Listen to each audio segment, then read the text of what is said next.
আমি কি এখানে কিছু বলতে পারি? Can I say something here? ধরুন আপনি কোনো একটা জায়গায় কিছু বলতে চাচ্ছেন আর সেজন্য অনুমতি চেয়ে নিচ্ছেন, আমি কি এখানে কিছু বলতে পারি? তেমন বাক্যকে ইংরেজিতে বলবো can I say something here? Can I say something here? তুমি কি কিছু বলতে পারো? Can you say something?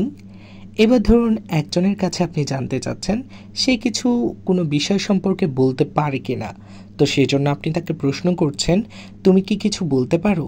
তো এমন বাক্যকে ইংরেজিতে বলবো can you say something? Can you say something? তোমার মতামত কি? What's your opinion? এবার ধরুন আপনি একজনের মতামত জানতে চাচ্ছেন আর সেজন্য তাকে প্রশ্ন করছেন তোমার মতামত কি?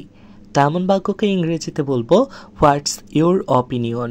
What's your opinion? তুমি কি মনে করো? What do you think? যখন আপনি একজনের মতামত নিতে চাইবেন আর বলবেন যে তুমি কি মনে করো, তখন আপনাকে বলতে হবে what do you think? What do you think? তোমার অনুভূতি কি? What's your feelings? এবার আপনি একজনের অনুভূতি সম্পর্কে জানতে চাচ্ছেন আর তাই তাকে প্রশ্ন করছেন তোমার অনুভূতি কি? তো এমন বাক্যকে আমাদের ইংরেজিতে বলতে হবে হোয়াটস your feelings? What's your feelings? আমার কাছে মনে হচ্ছে যে, it seems to me that.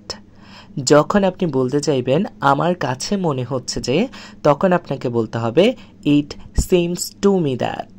It seems to me that. আমি মনে করি, আই থিঙ্ক। আমি মনে করি বলার ক্ষেত্রে আমরা ইংরেজিতে বলবো আই থিঙ্ক। I think. আমার মতে, ইন মাই অপিনিয়ন। এবার ধরুন কোনো একটা জায়গায় আপনি আপনার মতে একটা কথা বলছেন, সেজন্য বলছেন আমার মতে। আমার মতে বলার ক্ষেত্রে আমাদের বলতে হবে in my opinion. In my opinion. আমার দৃষ্টিকোণ হতে, from my point of view. যখন আপনি আপনার দৃষ্টিকোণ হতে কোনো কিছু বলবেন, তখন আপনাকে ইংরেজিতে বলতে হবে from my point of view. From my point of view. আমি যতদূর জানি, so far as I know.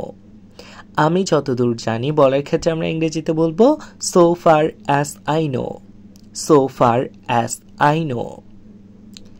এটা আমার অনুভূতি, ইটস মাই ফিলিং। এবার আপনি আপনার অনুভূতি সম্পর্কে একজনকে জানাচ্ছেন আর বলছেন যে এটা আমার অনুভূতি। তো এমন বাক্যকে আমরা ইংরেজিতে বলবো it's my feeling. It's my feeling. আমার অভিজ্ঞতা থেকে, ইন মাই এক্সপেরিয়েন্স। এবার ধরুন আপনি একজনকে আপনার অভিজ্ঞতা থেকে কিছু বলছেন, তো সেই জন্য আপনি বলছেন যে আমার অভিজ্ঞতা থেকে। তেমন বাক্যকে ইংরেজিতে বলবো in my experience. In my experience. আমার কাছে এটা মনে হয় যে, it appears to me that. এবার ধরুন আপনার কাছে কোনো একটা জিনিস মনে হচ্ছে আর সেজন্য আপনি বলছেন যে আমার কাছে এটা মনে হয় যে। তা এমন বাক্যকে ইংরেজিতে বলবো it appears to me that. It appears to me that. আমি যুক্তি দিব যে, আই উড আর্গু দ্যাট। এবার ধরুন আপনি কোনো একটা বিষয় নিয়ে যুক্তি দিতে চাচ্ছেন আর সেজন্যই বলছেন আমি যুক্তি দিব যে। তেমন বাক্যকে আমরা ইংরেজিতে বলবো I would argue that. I would argue that. তো আশা করছি আজকের মতামত আদান প্রদান করতে যেসব বাক্য আমি আপনাদেরকে শেখালাম সেগুলো আপনাদের অনেক ভালো লেগেছে। আমার এই ছোট্ট ক্লাসটি যদি ভালো লেগে থাকে তাহলে সবার সাথে শেয়ার করতে ভুলবেন না। আমার চ্যানেলটিতে প্রথম এসে থাকলে অবশ্যই সাবস্ক্রাইব করবেন আর আমার পেজ থেকে ক্লাসটি করলে অবশ্যই পেজটি ফলো করবেন আর সবার সাথে শেয়ার করবেন। লাইক কমেন্ট করার মাধ্যমে আপনার মন্তব্যটি জানাবেন কেমন লাগলো ক্লাসটি। দেখা হচ্ছে পরবর্তী কোনো ক্লাসে। ততক্ষণ পর্যন্ত সবাই ভালো থাকবেন, সুস্থ থাকবেন। আল্লাহ হাফেজ।